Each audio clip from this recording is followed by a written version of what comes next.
ইয়া আইয়ুহাল ইনসান মা গাররাকা বিরাব্বিকাল কারীম। এই যে কোরআনের আয়াত, আল্লাহ তাআলা বলেন, হে মানুষ, আমার মতো দয়ালু মেহেরবান মাওলাকে ছেড়ে দিয়ে কে তোমাকে ধোঁকা দিল? কাকে পেয়ে আমি আল্লাহকে ভুলে গেলে? কাকে পেয়ে বান্দা আমার চাইতে আপন কাকে পাইলা বন্ধু? বলেন যুবক ভাই, বলো। বেপর্দা নারীকে জিজ্ঞেস করেন কেন আল্লাহকে ছেড়ে দিল?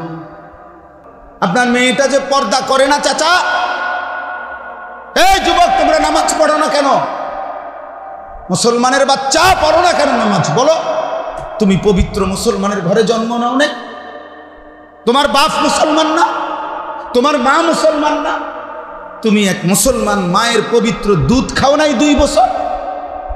তোমার রক্তে ইসলাম, এত বড় গাদ্দার হইলা কেমনে?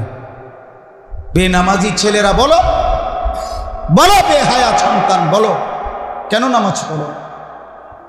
মুসলমানের ঘরে জন্ম নিয়ে এত বড় বেহায়া হলা কেমনে? কেমনে হইলা বাপ? কি জবাব দিবা আল্লাহকে? কেমনে দাঁড়াইবা আল্লাহর সামনে?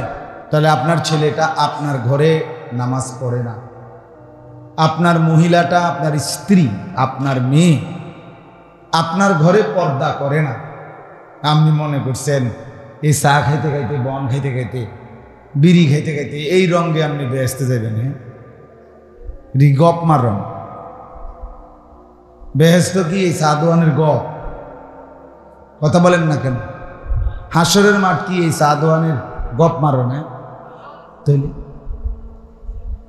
এটাকে কি ভাবছেন? হাসরের ময়দান এটাকে মামুর বাড়ি মনে করছেন? তাইলে বলেন, আজকে 30 বছর আপনার স্ত্রী বেপর্দা, আপনি মাতেনও না, লড়েনও না, ঘটনাটা কি চাচা ভাইয়া? আজকে 20 বছর ধরে আপনার ঘরে রঙিন টেলিভিশন চলে, প্রত্যেক দিন আপনার ঘরে আপনার বউ বাচ্চা নর্তকীর নাচ, নাটক, সিনেমা দেখে। আপনার ঘরে আপনারই টেলিভিশন, বিদ্যুৎ বিল আপনার টাকা দিয়েই দেয়। হ্যাঁ, খামখেয়ালি মনে করছেন জিন্দিগি? আখেরাত বলতে কিছু নাই। জওয়ান বুড়া সবাই এভাবে আল্লাহকে ভুলে গেলেন কেমনে? বলেন না কেন? একটা সমাজের কিছু মানুষের আল্লাহকে ভুলার কথা, যে সবাই এভাবে ভুলে গেলেন কেন? কথা বলেন না, আমরা তো নামাজ পড়ি। তো নামাজ পড়েন ঠিক আছে, আমরা একটু দাঁড় করাইয়া জিগাই সূরা কেরাত ঠিক আছে? কথা বলেন না। যার সূরা কেরাত, দোয়া কালাম অশুদ্ধ, আত্তাহিয়াতু শুদ্ধ করতে পারে না, দোয়ায়ে কুনুত শুদ্ধ করতে পারে না, আলহামদুলিল্লাহ সূরাটা শুদ্ধ হয় না, আলাম তারা, তাব্বাত ইয়াদা সূরাগুলো শুদ্ধ হয় না, তো তার নিশ্চিত নামাজ হয় না, একেবারে দৈন্তান নয় কান্না। আপনার নামাজ 1 কোটি বছর করলেও হবে না, হবে না, হবে না। মেয়ে কিচ্ছু গোড়ার ডিমও হয় না। আমার গ্রামের মানুষ, মূর্খ মানুষ, আমরা সাধারণ মানুষ, হুজুর আমরা রেডি কইলে হইবনি, এসব চিহন কথা, ফাঁকনা কথা। হ্যাঁ, এসব খাজুরে আলাপ। কথা বলেন না, এসব কথা ছাড়বো নাকি? তো তেহরা দিয়ে রেডি কর, রঙিন আলাপ করে। ঘটনাটা কি বলেন চাচা? আপনার ছেলেটা স্কুলে পড়ো তোমরা, তো যাদের কোরআন শরীফ অশুদ্ধ, তোমরা কি নামাজ পড়ো আমরা বুঝি না? এমনিতেও তো নামাজ পড়োই না, তো শুক্রবারে যে পড়ো তো সেটা কি? অশুদ্ধ সূরা কেরাতওয়ালা নামাজ তো হয় না। আপনি যেই কোনো নুরানি মাদ্রাসার বাচ্চাকে জিজ্ঞেস করেন, 7 বছরের একটা বাচ্চারে জিগান নুরানি পড়ে যে নামাজ ভঙ্গের কারণ কয়টি, সে বলবে 19টি। নামাজ ভঙ্গের 1 নম্বর কারণ নামাজে অশুদ্ধ কোরআন পড়া, 1 নম্বর কারণ। তাহলে অশুদ্ধ যার প্রধান, আপনি নামাজ কি করেন? আর এই নামাজ এই দশা দেখেই তো বিড়ি ছাড়তে পারেন না, নামাজও পরে বিড়িও খায়, মূল কারণ তার নামাজ হয় না। নামাজও পরে এখনো টেলিভিশন দেখে চা দোকানে, কারণ তার মূলত অনেক মানুষে কয় না কি হয় ওটা, কারণ নামাজও তো পরে দেই আবার দিই, চা দোয়ানো গপ মারে। আসল কথা হলো ওনার নামাজ কিচ্ছু হয় না। নাহলে নামাজ একটি পাওয়ার, নামাজ একটি শক্তির নাম, যেই শক্তি অর্জন হলেই আল্লাহর ওয়াদা যে এটা গুনাহ থেকে ফিরাবেই ফিরাবে, অশ্লীলতা বেহায়াপনা থেকে ফিরাবেই ফিরাবে। ইন্নাস সালাতা তানহা আনিল ফাহশাই ওয়াল মুনকার, নামাজ গুনাহ থেকে ফিরাবেই, নামাজ অসভ্যতা থেকে ফিরাবেই। তাইলে যেই নামাজ গুনাহ থেকে ফিরায় না এটা মূলত নামাজ না, নামাজ হয় না। ওযুও হয় নাই, খবর নেন, ফরজ গোসল আদায় হয় নাই, রুকু সেজদা দোয়া কালাম সূরা কেরাত কিচ্ছু হয় না। আপনি চলেন, নাহলে এখন ইন্টারভিউ দেন, ঠিক আছে এখন প্রমাণ করে। এই যেখানে যারা স্কুল পড়ুয়া ছেলে এরা দাঁড়াক, এখন যাদের বয়স 14 বছরের উপরে, আমরা এখন দেখি, জিজ্ঞাসা করি যে ফরজ গোসল, নাকের নরম জায়গা পর্যন্ত পানি পৌঁছানো ফরজ, যার বীর্যপাত হয় তার উপরে গোসল ফরজ হয়। আর ফরজ গোসলের সময় নাকের নরম জায়গা, এই যে নাক ভাঙ্গে যে দিক, এই যে নাক বাঁকা হয় না, এটার এই নরম জায়গা, এখানে নাকের এই নরম জায়গা পর্যন্ত পানি পৌঁছানো ফরজ কিনা? তো ফরজ যদি আদায় না হয় তাহলে কি গোসল হইল? তাহলে কি সে পবিত্র হইল? পবিত্র না হইলে কি নামাজ হয়? তাইলে আপনি এখন দ্বারা আমরা জিজ্ঞাসা করি যে ঠিক আছে, তুমি যে ফরজ গোসল করো, নাকের নরম জায়গায় পানি কিভাবে পৌঁছাও, সাই কদ্দুর পৌঁছাই? কথা বলেন। আমনে ফুতে তো মাশাআল্লাহ পড়ে তো অনেক কিছু পড়ে লাইছি, হ্যাঁ এটা বলেন না। তো যার ফরজ গোসল আদায় হয় না, তার কসম খোদা, তার তো কোনো নামাজ আদায় হয় না, তার শুক্রবারের নামাজও হয় না, তে যদি জানাজার নামাজও পড়ে সেটাও হয় না, ঈদের নামাজ যদি পড়ে তাও হয় না, কোনো নামাজই হয় না। তো সে তো হাসরের ময়দানে দেখবে এক রাকাত নামাজের কোনো নেকি না। সবাই মিলে আমরা খামখেয়ালি মনে করছি, বাস আমরা মনে করছি এই খাইয়া পইরা বাতে মাসে মিল্লা দুনিয়া শেষ। না রে বাপ, যদি শেষ হইতো তো আমরাও বলতাম আপনার করে, কিন্তু আমাদের প্রত্যেককেই তো মৃত্যুবরণ করতে হবে, আমাদের প্রত্যেকেই তো কবরে যেতেই হবে বাপ। একটা নির্দিষ্ট সময় পরে হাসরের ময়দানে আমাদেরকে উঠতে হবে কিনা বলেন না কেন? অতএব আজকে মূল বক্তব্য, মূল বিষয় এটা বলেন। এই এক বিষয় হলো পুরুষদের জন্য, সবাইকে বললাম, সবাই মিলে জোয়ান ছেলে তোমরা ফিকির করো ভাইয়া, কেন আল্লাহর গোলামি করবা না? যে মনিব তোমাকে সুস্থতা দিয়েছে, যৌবন দিয়েছে, আহা মুসলমানের ঘরে জন্ম দিয়েছে। ভাইয়া বাবা মনে রাখেন, সারা জীবন ফিলিস্তিন, ওই মুসলমানরা সারা জীবন নির্যাতিত হবে আর আপনি সারা জীবন সুখে থাকবেন, তার কি নিশ্চয়তা? বলো না ভাইয়া। তুমি কিংবা তোমার বংশধরের উপরে কোনো দিন মুসিবত আসবে না, কে দিল এই নিরাপত্তা? হ্যাঁ বলে। কাশ্মীরের মুসলমান সারা জীবন নির্যাতিত হবে, আমরা কোনোদিন নির্যাতিত হব না। ঘটনাটা কি আসলে? আমরা সবাই জোনায়েদ বাগদাদি। রোহিঙ্গা মুসলমান, এই সেদিনও আমরা রোহিঙ্গা মুসলমানদের খবর নিছি। এখন আর মুসলমানদের কোনো সহযোগিতাও আসে না, আন্তর্জাতিক বিভিন্ন সংস্থাও দিত, তারাও আর আগের মতো দেয় না। সেই 2017 সালে আসছে মানুষগুলো, 2017 সনে এই টেকনাফে, আজকে 2024, 8 বছর হয়ে গেছে, তাদের বাড়ি ফেরার কোনো নাম নাই। সে মানুষগুলো আর কতদিন সাহায্য, কার সাহায্য? অসহায় মানবেতর। 8 বছরে যে বাচ্চাটা কোলে জন্ম নিছিল সে তো এখন বড় হয়ে গেছে, সে তো জন্মের পরে কোনোদিন আর সুখ দেখে না। সে তো জন্মের পরে কোনোদিন একটা 3 রুমের ঘর দেখে নেই, সে তো একটা তেরফালের ভিতরেই আজকে 8 বছর ধরে বড় হয়েছে। বলে ফিলিস্তিনের মাসুম বাচ্চা আর কতদিন কাঁদবে? অভাবী মা, দুঃখী মা আর কতদিন চোখের পানি ফেলবে? বলেন বাস, মাত্র 2 দিনের বা 1 দিনের ঘূর্ণিঝড়ে আমাদের হালাত কি হয়েছে? এই জন্য দয়া করে বুঝতে শিখেন, ভাবতে শিখেন।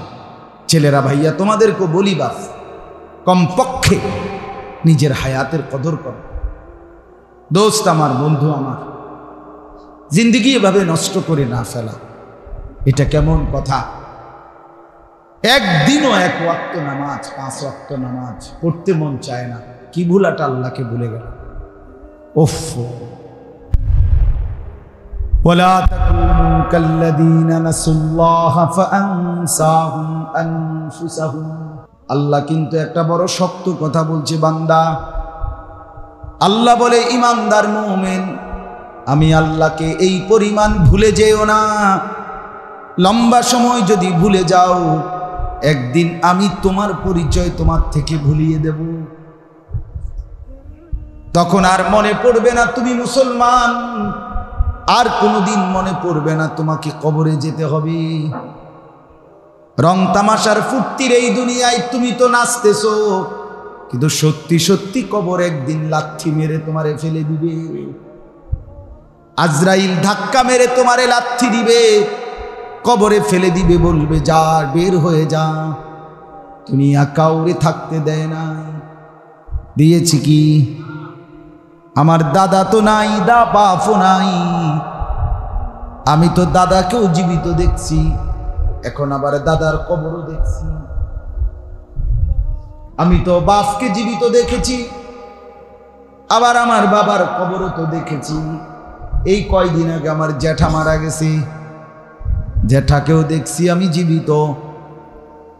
জ্যাঠা যেদিন মারা গেছে, তার খালি কবরে দাফন করার আগে কবরের দিকে আমি অনেকক্ষণ তাকায় কাঁদছি। আর কবর যেন মাটি আমারে ডাক দিয়ে বলছে, আনিস, তোর জ্যাঠারে বানাইবার জন্য আমি এখান থেকে একটু মাটি দিছিলাম, আজকে আমার মাটি আমি ফেরত নিলাম।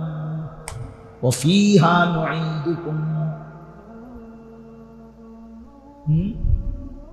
তোমারেও ফেরত নেবে। মাটির ওই কবর তোমারে ঠিক ঠিক টেনে নিবে বন্ধু। বন্ধু নামের এই সঙ্গীরা কেউ থাকবে না, কেউ না, দুনিয়াতেও না, কবরেও না, আখিরাতেও না। আজকে আমার প্রাইমারির বন্ধুরা আমার সাথে নাই, আমার স্কুল মাদ্রাসার জীবনের সেই সঙ্গীরা এখন তো আমার সাথে কেউ নাই। তাহলে দুনিয়াতেই তো বন্ধুরা নাই, কবরে আসবে কোত্থেকে? হ্যাঁ, فإذا نفخ في الصور فلا أنساب بينهم يومئذ ولا يتساءلون। আল্লাহ বলেন, ইসরাফিল যখন ফু দিবে, হাসরের মাঠ যখন কায়েম হবে বান্দা, তখন লক্ষ কোটি মানুষ, কোটি কোটি বান্দা, কেউ হাসরের মাঠে কাউকে নিজের আত্মীয়তা বা বংশের পরিচয় দিবে না। ফালা আনসাবা, নসব মানে বংশ। কোন মা বলবে না এটা আমার সন্তান, কোন সন্তান বলবে না এটা আমার মা। আল্লাহর নবী বলছেন, ইব্রাহিম নবীর মতো নবী ইসমাইলকে দেখেও ডাক দিবে না। ইয়াকুব নবীর মতো নবী, যিনি দুনিয়া থাকতে 40 বছর ছেলেটার জন্য কাঁদতে কাঁদতে অন্ধ হয়ে গেছিলেন, সেই ইউসুফকে খোদার কসম চোখের সামনে দেখবার পরেও ডাক দিবে না। না বন্ধু না। ইন্নাল মুজরিমিনা ফি আযাবি জাহান্নামা খালিদুন। আল্লাহ বলেন, নাফরমান পাপী জাহান্নামের আযাবের মধ্যেই থাকবে চিরদিন।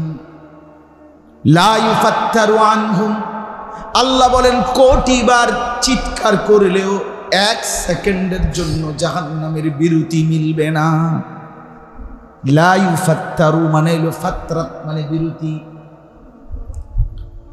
ওয়া হুম ফীহি মুবলিসুন, আল্লাহ বলেন জাহান্নামে লক্ষ কোটি বছর মলিন চেহারা নিয়ে থাকবে, কোনোদিন হাসবে না, এক ফোঁটাও না, শুধু চিৎকার করবে। আল্লাহ বলবে ওয়ামা যালামনাহুম ওয়ালাকিন কানু হুমুজ জালিমিন। আল্লাহ বলবে বান্দা আমি কিন্তু এক বিন্দু জুলুম করি নাই, তুমি করেছো। ফজরের নামাজ ছিল 4 রাকাত, 4 রাকাত পড়তে আমি রব্বুল আলামিন সময় দিছিলাম 1 ঘন্টারও বেশি। তাহলে 4 রাকাত নামাজ পড়তে কি 1 ঘন্টা লাগে? জোহরের নামাজ 12 রাকাত, আমি তো সময় দিয়ে রাখছি 2-2.5 ঘন্টা। বান্দা তাহলে আমি জুলুম করলাম কই? হায়াত দিলাম আমি, জীবন দিলাম আমি, যৌবন দিলাম আমি, রাত দিলাম, দিন দিলাম, আলো দিলাম, বাতাস দিলাম, রৌদ্র দিলাম, বৃষ্টি দিলাম, হাত দিলাম, জবান দিলাম, শরীর দিলাম, দিমাগ দিলাম, আমারে কেমনে সেজদা করলা না? কেমনে আমার সাথে রাগ করলা? হযরত মাওলানা তারেক জমিল সাহেব বলছে কোন মা তার সন্তান যদি 6 মাস মায়ের খবর না রাখে, 6 মাস পরে মার কাছে যদি ছেলেটা কোনো কারণে আসে, মা যদি বুকের মধ্যে জড়াইয়া ছেলেটার দিকে তাকাইয়া চোখের পানি ফেলে দিয়ে বলে যে ফুত আজকে 6টা মাস মার খবর না নিয়ে কেমনে থাকছি? হযরত মাওলানা তারেক জমিল সাহেব বলে পাথর দিল মানুষের উপর মাথাটা নুয়ে যাবে, চোখে পানি চলে আসবে না?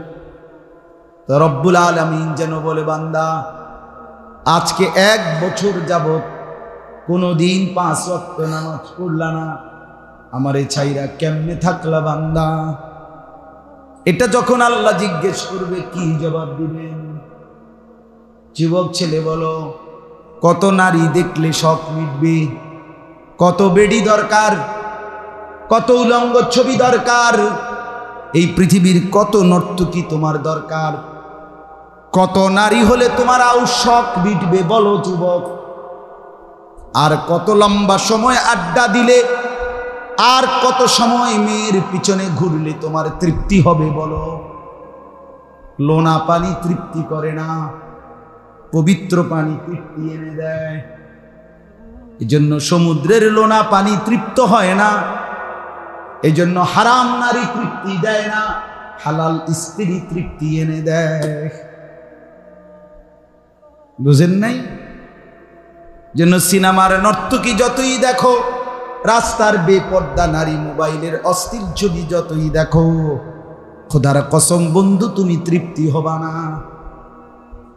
জীবন যাবে, যৌবন যাবে, শরীরের সক্ষমতা শেষ হবে, একদিন তোমারে আর হারবাল কোম্পানির ওষুধও আর ধরবে না। হ্যাঁ, এটাই সত্য। অসংখ্য ছেলে, অসংখ্য যুবক, আপনারা জানেন না চাচা, আমরা জানি, আমগো কাছে যে দোয়া চায়, কাগজে লেখে, কান্দে, আমরা জানি। হাজারো লাখো যুবক এই নারী দেখতে দেখতে, অশ্লীল ছবি দেখতে দেখতে নিজের শরীর, যৌবন, নিজের হাত অপব্যবহার করে শেষ করে দিয়েছে। এখন আর শরীরের সক্ষমতা, ধুকে ধুকে কাঁদে, কেউ জানে না, কেউ জানে না। আমার এমন মানুষও বলছে হুজুর 4 বছর ধরে একই বিল্ডিংয়ে থাকি, স্বামী স্ত্রী আমরা দুজনই, সবাই জানে, তা আমি আরো আলাদা থাকি, লজ্জার ভয়ে কেউরে বলি না। হ্যাঁ, আল্লাহ মাফ, আমি খোলামেলা বলি, বুঝার জন্য। এই জন্য যুবক ভাইয়া, জিন্দগি নষ্ট করো, দুনিয়াও কষ্ট পাইবা বাপ, কবরও কষ্ট পাইবা, আখিরাতেও কষ্ট পাইবা। মুরব্বী চাচা আপনাদেরকেও বলি বাপ, ছেলে মেয়ে পরিবার শুধু তাদের ঘর, বিল্ডিং, দালান, সোফা, ফার্নিচার এতটুকু মিলাইয়া জমি জামা, বিদেশ, বিয়া এদূর গুছাইয়া আপনি কবরে যাই, আপনি মনে করেন না যে আমার যা করার ছিল করছি না, আপনি কিছুই করেন না, এটি আপনি মূল্য হইত। যে বেটার বাপ মরিয়া গেছে জন্মের দিন, তে বড় হয় না, কথা কয় না কেন? এতিম বাচ্চা বড় হয়নি, এতিম বাচ্চা পরে বিয়ে করতে পারেনি, এতিম বাচ্চা গদ্দুয়ার করতে পারেনি, হইতে কেমনি করলো? তাহলে এইগুলো আপনি না ব্যবস্থা করলেও হইতো। কিন্তু ঈমান, সেজদা, আল্লাহর কোরআন, নামাজ, এটা যদি আপনি ছোটবেলায় ব্যবস্থা করে না দেন, তো এই সন্তান যদি নষ্ট হয়, এই সন্তান যদি হাসরের ময়দানে জাহান্নামী হয়, আল্লাহর কসম কোরআনে আছে, ওই মা বাপকে বেজ্জুতি কইরা পায়ের নিচে লাথিয়া এরপরে জাহান্নামে যাবে। আমি বললাম, পায়ের নিচে ফালাইয়া ওই সন্তান মা বাপকে লাথি দিবে, লাথি না, জালহুমা তাহতা,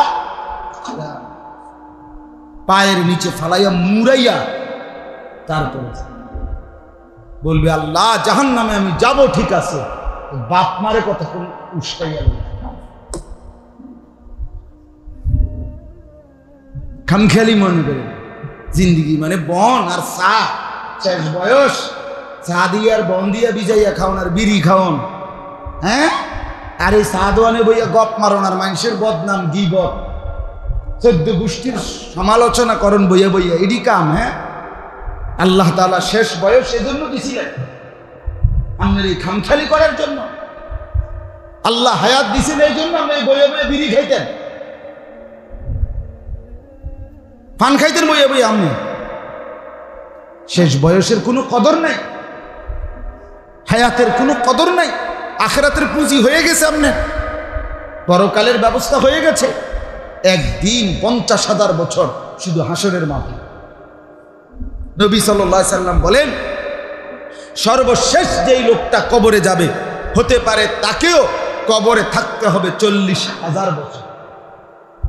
এখন যারা মরতেছে, নূহ আলাইহিস সালামের জামানায় যারা মরছে, মনে করেন নূহ আলাইহিস সালামের যুগে যারা মরছে, তারা আজকে কত বছর ধরে কবরে? ভাই কোন তো খবর আছে কি? ইব্রাহিম আলাইহিস সালামের যুগে যারা মারা গেছে, নমরুদের দিকে কত বছর কবরে? কারুন, হামান, তারা আজকে কত বছর? কি বন্ধু, আখিরাত তো ছোট্ট কদ্দুর না, ছোট্ট কদ্দুর না, এটা একটা গুদারা ফারণ না, এটা তো এই কদ্দুর ঘাট পার হওয়া না যে নৌকা কদ্দুর ছেড়ে দিলাম আর পারে চলে আসলাম, এমন না তো ভাইয়া। অতএব দয়া করে আপনারা আপনাদের বিবিদেরকে পর্দানশীল করেন, মেয়েদেরকে পর্দায় ঢুকান। এটা লজ্জার বিষয় চাচা, আমারে মাফ করে দিয়েন, আমি যদি আর কোনোদিন নাও বলতে পারি, আসতেও না পারেন, বাকি আমি বলে গেলাম।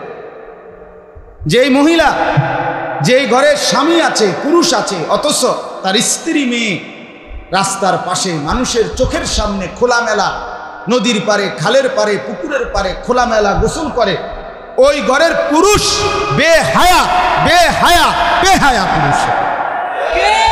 বেটিও বেহায়া, বেটাও বেহায়া, দোনোটা অশুদ্ধ, দোনোটাই একবারে বেহায়া। তোমারও বেটা হায়া লজ্জা নাই? নাহলে আত্মসম্মান থাকলে আমার স্ত্রী, আমার মেয়ে, রাস্তার মানুষ দেখবে, আমার আর বাচ্চা রইলেন কি? আমার জীবনের কামাই রোজগারি, আমার এই জায়গা জমি মেহনতের অর্থটা কি?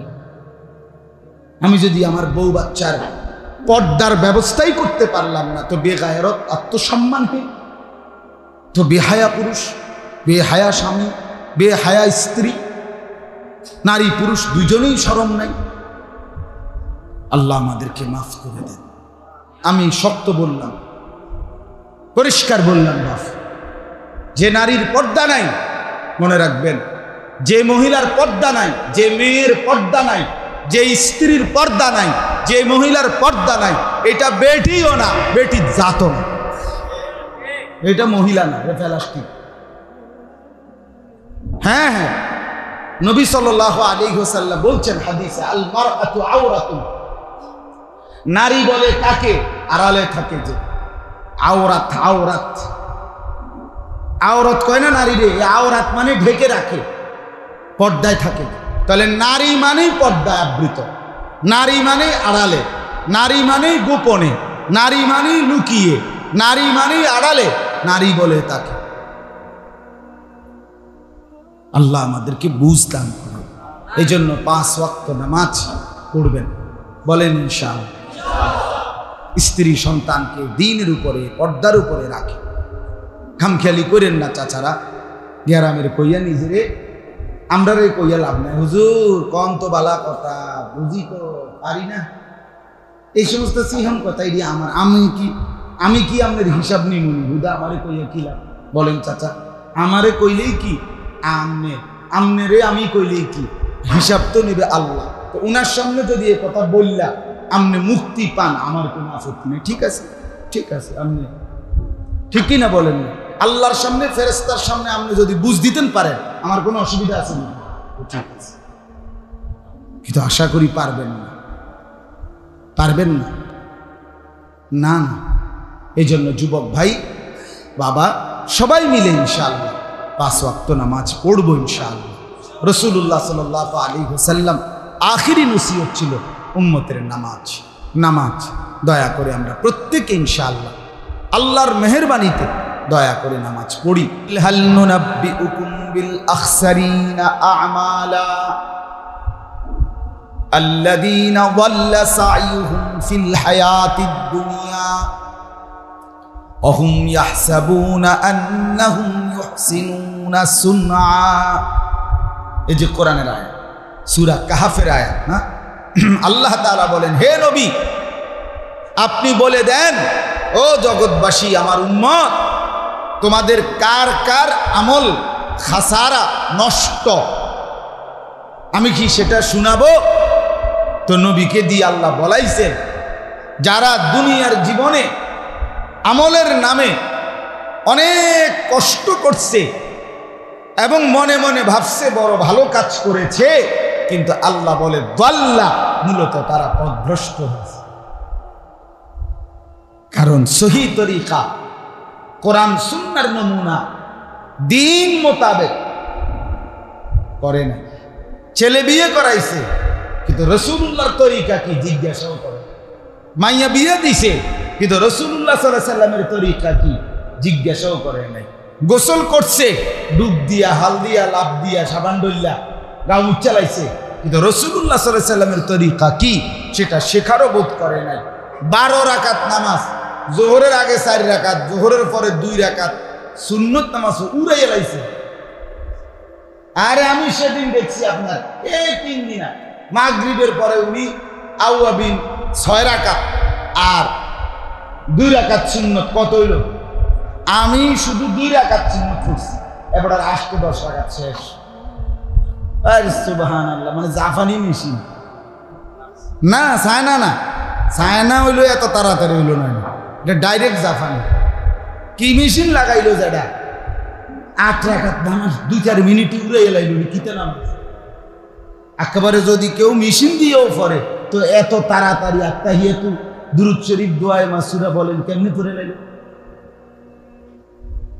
কমপক্ষে তো জেদ্দুর নিয়ম এদ্দুর ফরন লাগবো নি নাকি? তো এটি কি দিয়ে পড়লো? 2-4 মিনিট লাগলো না। কারণ আমি পড়ছি 2 রাকাত, আমিও যে খুব লম্বা করে পড়ছি এমন না, আমি স্বাভাবিক নামাজে পড়ছি, কিন্তু আমার আইডিয়া যে উনি 8 রাকাত শেষ। কি নামাজ এগুলো? 100 দানার তসবিহ পড়ে, 1 মিনিটও লাগে না। শোনা আলহামদুলিল্লাহ, আল্লাহ করে কি তাই আসলে কি মানসি বুঝি? আমরা যদি একটা মেম্বারের লগে গিয়ে কথা কন, মেম্বারে কি বুঝবো? কি করলেন, কি বুঝলো? এটা কিছু বুঝছে কি? বলেন না কেন? তো আপনি আল্লাহর সামনে যখন করছেন এমন করলেন কেন? কথা বলেন না কেন? বান্দা যখন নামাজ পড়ে তো সে তো আল্লাহ তাআলার সাথে কথা বলে। বান্দা যখন তাসবিহ পড়ে তো খোদার কসম, সে তো আল্লাহ তাআলার সাথে কথা বলে, বান্দার তাসবিহ শেষ হয়, আল্লাহ জবাব ফিরায়া দেয়।